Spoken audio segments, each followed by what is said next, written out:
কাশিমবাজারের ছোট রাজবাড়ি থেকে সামান্য এগোলেই রেল লাইনের ধারে চোখে পড়বে এক নিঃশব্দ ইতিহাসের সাক্ষী, কালিকাপুর ডাচ কবরস্থান। বাইরে থেকে দেখলে এটি শুধু একটি পুরনো কবরস্থান বলেই মনে হতে পারে, কিন্তু এর প্রতিটি সমাধির সঙ্গে জড়িয়ে রয়েছে কয়েকশো বছরের ইতিহাস। এখানে প্রায় ৪৭ জনের সমাধি আছে। বহু পুরনো, ১৭২১ সালে প্রথম সমাধি হয় এই স্থানে। চলুন এবার ঘুরে দেখাবো। মুর্শিদাবাদ এলে কাশিমবাজার যদি আসেন, এটা কখনোই মিস করবেন না। আমি এই কথাটা আপনাদের বলবো, কারণ আমরা যারা ইতিহাস ভালোবাসি বা ইতিহাস নিয়ে চর্চা করি, আমরা সবসময় টাইম মেশিনে ঘুরতে ভালোবাসি, হাঁটতে ভালোবাসি।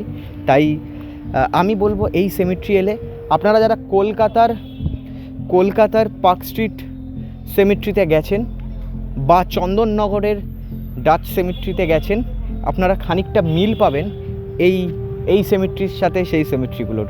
পার্ক স্ট্রিটের থেকেও বেশি মিল পাবেন চন্দননগরের যে সমাধিক্ষেত্র আছে, সেই সমাধিক্ষেত্রের আদলেই এইটা খানিকটা তৈরি। চলুন একটু ঘুরে দেখি। এক সময় এই কালিকাপুর এলাকায় ছিল ডাচ বা ওলন্দাজদের একটি গুরুত্বপূর্ণ বাণিজ্য কেন্দ্র। এখানে ছিল তাদের কুঠি, কারখানা, গুদামঘর এবং বসত বাড়ি। সময়ের স্রোতে সেই সমস্ত স্থাপনা আজ বিলীন হয়ে গেছে, কিন্তু ইতিহাসকে সাক্ষী রেখে আজও দাঁড়িয়ে রয়েছে এই প্রাচীন কবরস্থান। সপ্তদশ ও অষ্টাদশ শতকে কাশিমবাজার ছিল বাংলার অন্যতম গুরুত্বপূর্ণ আন্তর্জাতিক বাণিজ্য কেন্দ্র। বিশ্বের বিভিন্ন প্রান্ত থেকে ব্যবসায়ীরা এখানে আসতেন রেশম, নীল, মশলা এবং অন্যান্য মূল্যবান পণ্যের বাণিজ্য করতে। তাদের মধ্যে ওলন্দাজ এবং ব্রিটিশ ব্যবসায়ীরাই দীর্ঘদিন ধরে এখানে বসবাস করেছিলেন। ইতিহাসবিদদের মতে কালিকাপুরে বসবাসকারী ওলন্দাজ সম্প্রদায়ের অন্তত ৪৭ জনের সমাধি এই কবরস্থানে রয়েছে। প্রতিটি সমাধি যেন সেই সময়কার বাণিজ্য, সংস্কৃতি এবং বিদেশি বসতির এক নীরব স্মৃতিচিহ্ন। তবে এই জায়গার আরেকটি পরিচয়ও রয়েছে।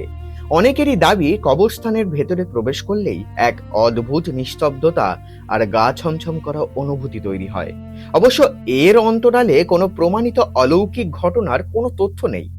আপনিও যদি একদিন এখানে আসতে চান, তাহলে শিয়ালদহ থেকে ট্রেনে কাশিমবাজার স্টেশনে নেমে মাত্র ৫ মিনিট থেকে ৭ মিনিট হাঁটলেই পৌঁছে যাবেন এই ঐতিহাসিক কবরস্থানে। কেমন লাগলো আজকের ভিডিওটি জানাতে কিন্তু একদম ভুলবেন না। ভালো থাকবেন, সুস্থ থাকবেন আর দেখতে থাকবেন স্টোরি টেলার শুভঙ্করকে।